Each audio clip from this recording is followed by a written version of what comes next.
মৃত্যুর সময় অন্ধকার কেন নেমে আসে?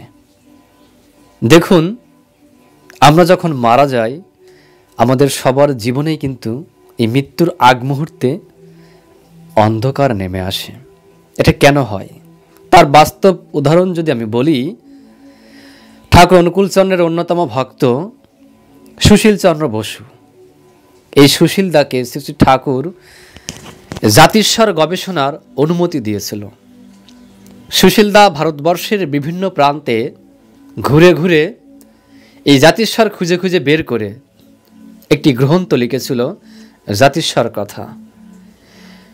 সেখানকারই অন্যতম একটি উল্লেখযোগ্য ঘটনা এই শান্তি দেবীর ঘটনা। এই শান্তির বয়স যখন মাত্র 6 বছর, তখন সুশীলদা জিজ্ঞাসা করছেন যে, শান্তি, তোমার মৃত্যুর সময় তোমার কী রূপ চিন্তা হয়েছিল এবং মৃত্যুর সময় তোমার অনুভূতিটা কি হয়েছিল?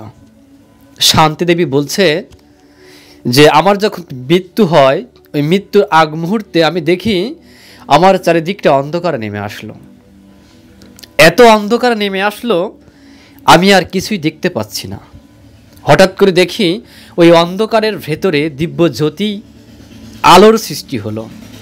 ওই দিব্য আলোর জ্যোতির ভেতরেই ওই সেই দিব্য জ্যোতির্মান পুরুষ ভগবান শ্রীকৃষ্ণকে আমি দেখতে পেলাম।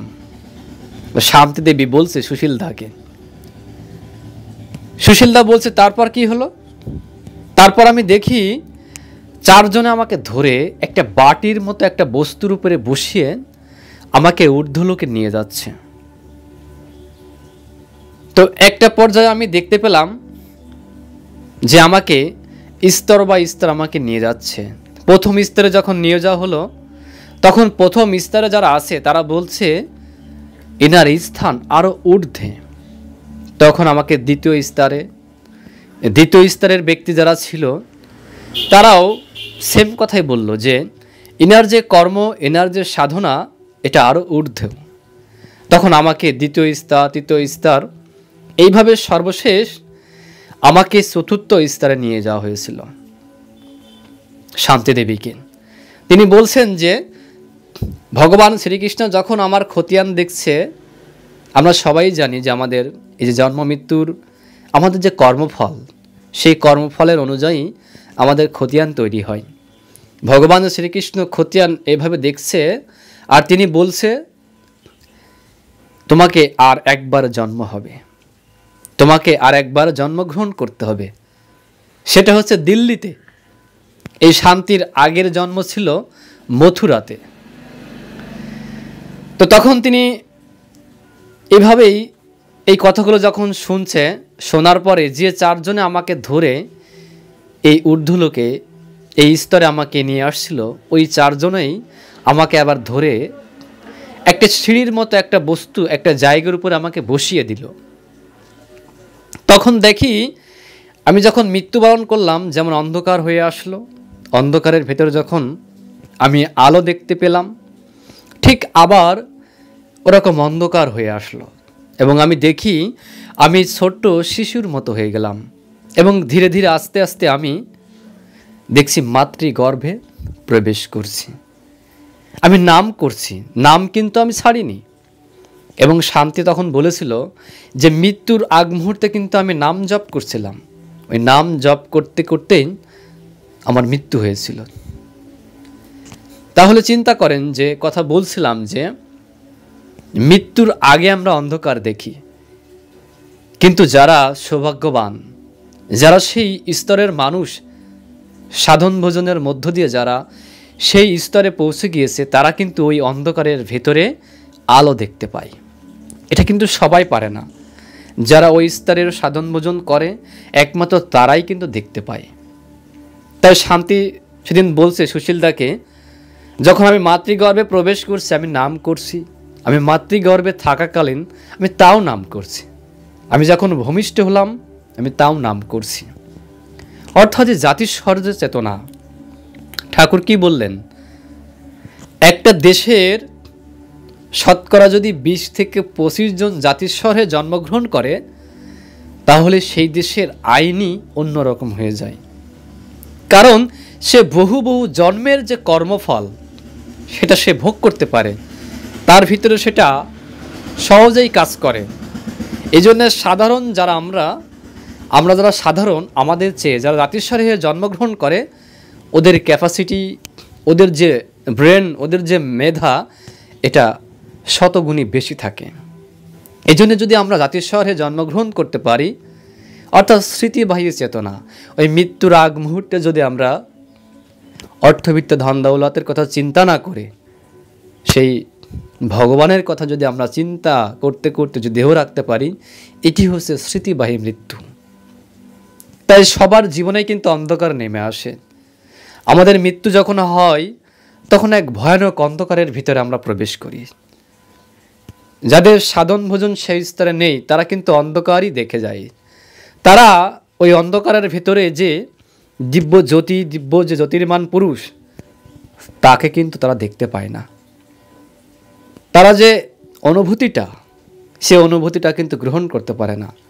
তারা ওই অন্ধকারের ভিতরেই বিলীন হয়ে যায় এবং দেহ রাখে। এবং আরেকটা কথা দেখেন, আমরা যে জন্মগ্রহণ করছি এবং আমরা আবার মৃত্যুবরণ করছি, এটা জীবনের এক একটা অধ্যায়, এক একটা পাঠ, এটা আমরা এভাবে বলতে পারি।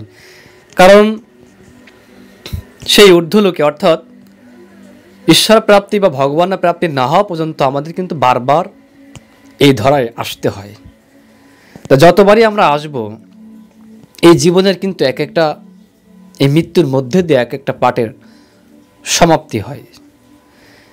এখন আমরা চিন্তা করি যে মৃত্যুটা আমাদের অনেকেরই হয়, আমাদের সবারই মৃত্যু হবে, কিন্তু এই মৃত্যুটাকে কিভাবে আমরা রাঙিয়ে তুলতে পারি, এটাই কিন্তু আমাদের জীবনের অন্যতম শ্রেষ্ঠ একটা ব্যাপার। আমি সারা জীবন ধরে যা করি, ধরুন আমি একটা ক্লাসের লেখাপড়া করি, আমি সারাদিন সারা বছর ধরে পড়লাম, লেখাপড়া শেষ করে যখন আমি পরীক্ষা দিলাম, পরীক্ষায় যখন উত্তীর্ণ হব, তখনই কিন্তু ওই ক্লাসের সার্থকতা। তো মানুষের জীবনে মৃত্যুর মধ্যে দিয়ে কিন্তু মানুষ সারা জীবন ধরে যা করেছে, সে মাইকেলের ভাষায় বলতে হয়, জন্মিলে মরিতে হবে, অমরকে কথা কবে। পৃথিবীর বুকে অনেক মানুষ জন্মগ্রহণ করছে, অনেক মানুষই মারা যাচ্ছে, কয়জনের কথাই বা আমরা মনে রাখতে পারছি। আজকে রবীন্দ্রনাথ অনেক দীর্ঘ বছর আগে দেহ রেখেছেন, তার কথা, তার জন্মদিবস, তার মৃত্যু দিবস আমরা এখনো পালন করছি। সাধারণ মানুষ হলে তো হবে না, যেন ওই সাধারণ মানুষের ভিতরে যেন অন্তত কিছুটা আমরা অর্জন করতে পারি, কিছুটা সময় যেন মানুষ আমাদের মনে রাখতে পারে। এই ভাবনা, এই চিন্তা যদি আমরা করতে পারি, তাহলে আমি মনে করি এই মানব জীবন প্রকৃতপক্ষে সার্থক হয়। ভগবান যখন পৃথিবীতে আমাদের পাঠায়, একটা নির্দিষ্ট উদ্দেশ্য কিন্তু আমাদের থাকেই। ধরুন এই জীবনে আমি মানব জীবন পেয়েছি, আমি মৃত্যুর পরে যে আবার মানব জীবন পাবো তা কিন্তু নয়।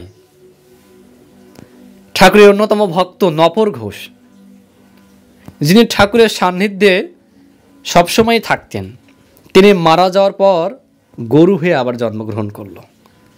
এটা কেন করলো? তার কর্মফল অনুযায়ী কিন্তু জন্মগ্রহণ করলো। অনেক সময় ভগবানের সান্নিধ্যে থাকলেই যে আমাদের ঈশ্বর প্রাপ্তি হবে তা কিন্তু নয়। তা দিন শেষে দেখা যায় যে আমাদের জন্ম মৃত্যুর এই দোলাচলে আমরা যত যাই কিছুই করি না কেন, আমাদের মৃত্যুটা হতে হবে শ্রেষ্ঠ। এই মৃত্যুর মধ্য দিয়েই একজন মানুষের খাঁটি মানুষ কিনা সেটা প্রমাণিত হয়। এবং যে কথা বলছিলাম যে মানব জন্ম পেয়েছি, পরবর্তী জন্ম মানব জীবন পাবো তা নয়।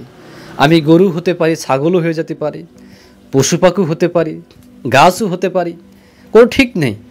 তবে হ্যাঁ, যদি ভগবানকে যদি আমার জীবনে আরাধ্য করে যদি আমি সেই নাম ধ্যানের মধ্যে যদি নিয়োজিত থাকতে পারি, তাহলে আমার এই মানব জীবনের ধারাবাহিকতা সেটা অব্যাহত থাকবে।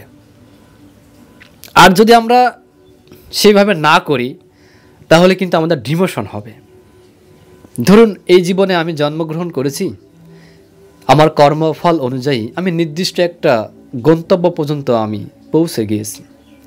ওখানে গিয়ে যদি আমার মৃত্যু হয়, যদি আমার কর্মফল ভালো থাকে, আমার সব দিক যদি পজিটিভ থাকে, আমার জন্মটা কিন্তু ওখান থেকেই শুরু হয়ে সামনের দিকে অগ্রসর হবে। আর যদি খারাপ থাকে, ডিমোশন হয়, তাহলে কিন্তু আমার আবার ব্যাকে আসতে হবে। ঠাকুর পূর্ণপুঁথির ভিতরে একটা কথা ঠাকুর বলেছেন যে you must finish your case, অর্থাৎ তুমি যদি এবার না করো তোমাকে আবার আসতে হবে। দেখুন, বারে বারে এই পৃথিবীতে আসা ভালো না, কারণ এই পৃথিবী যে জ্বালা যন্ত্রণা, দুঃখ, যে কষ্ট, এটা কিন্তু প্রতিনিয়তই আমরা ভোগ করছি। যার কারণে যতটা সম্ভব আমাদের জীবনে যেন আমরা যেন ঈশ্বর প্রাপ্তি হয়, সেই দিকে আমাদের ফোকাসটা থাকবে।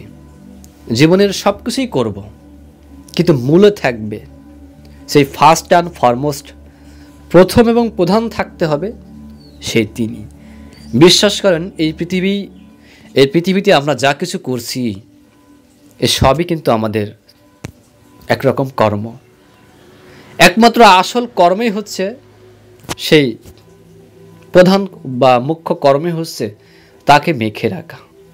জীবনের প্রত্যেকটা ক্ষেত্রে, প্রত্যেকটা সেক্টরে যেন আমরা তাকে মেখে রাখতে পারি। ভগবানকে ভালোবাসা খুব কঠিন কিছু নয়। আমার মনে হয় আমরা যখন বাজারে যাচ্ছি, আমার বাড়িতে যদি একটা বাচ্চা থাকে, আমি তার কথা স্মরণ করে কিছু ফল ক্রয় করছি, কিছু হয়তো চিপস কিনছি। ওই বাচ্চা, ওই সন্তান আমার যেটা যেটা খেতে পছন্দ করে, আমি সে অনুযায়ী কিন্তু বাজার থেকে ক্রয় করে বাড়িতে আনছি। কিন্তু ভগবানের মুখটা কিন্তু আমাদের ওই অর্থে মনে পড়ে না। শুধু এতটুকু যদি চিন্তা করি, ভগবানকে আমরা জীবন্ত ভাবতে হবে। শুধু আসনে আছে ঠাকুরের একটা বিগ্রহ, ছবি ভাবা, এটা কিন্তু একেবারেই ঠিক নয়। যদি আমরা জীবন্ত ভাবি, তাহলে তার জন্য করণীয় আমাদের অটোমেটিক্যালি চলে আসে। তো এটি হচ্ছে মুখ্য বিষয়, যে জীবনে যত কিছু যাই করি না কেন, আমার আপনার আপন ব্যক্তিত্ব একমাত্র সেই তিনি। আর যা কিছু করছি এসবই কিন্তু কর্তব্য কর্ম। এই কর্তব্য কর্ম যখন শেষ হয়ে যাবে, তখন দেখবেন আপনার অস্তিত্ব, আপনার যে জীবনের সার্থকতা, সেটা ফুরিয়ে আসবেন। তা দিন শেষে এটাই বলি যে মৃত্যুটা যেন আমাদের সবার ভালো হওয়া চাই। ওই মৃত্যুর আগ মুহূর্তে যে কথা বলছিলাম, যে একটা অন্ধকার হয়ে আসে, মাথায় কিন্তু অনেকটাই কাজ করে না, সেন্স থাকে না, আমাদের শরীরটা একরকম দুর্বল ক্ষীণকায় হয়ে আমাদের শরীরটা অবশ হয়ে আসে। ওই সময় যেন ভগবানের চিন্তা যদি আমরা করতে পারি, ওইটি হচ্ছে জীবনের অন্যতম শ্রেষ্ঠ মৃত্যু। আমরা অনেকেই করি কি, ওই মৃত্যুর আগ মুহূর্তে অনেকের জায়গা জমি, ব্যাংক ব্যালেন্স ইত্যাদি ইত্যাদি এগুলো বুঝিয়ে দিয়ে যায়। এগুলো ঠিক আছে, সব কিছুর ঊর্ধ্বে যে ভগবানের নাম করতে করতে যে দেহ রাখতে পারে, তার মানব জীবনটাই হচ্ছে সবচাইতে সার্থক মানব জীবন। সবাই ভালো থাকবেন, সুস্থ থাকবেন, এই প্রত্যাশায় রাখি। জয় গুরু, বন্দে পুরুষোত্তমম।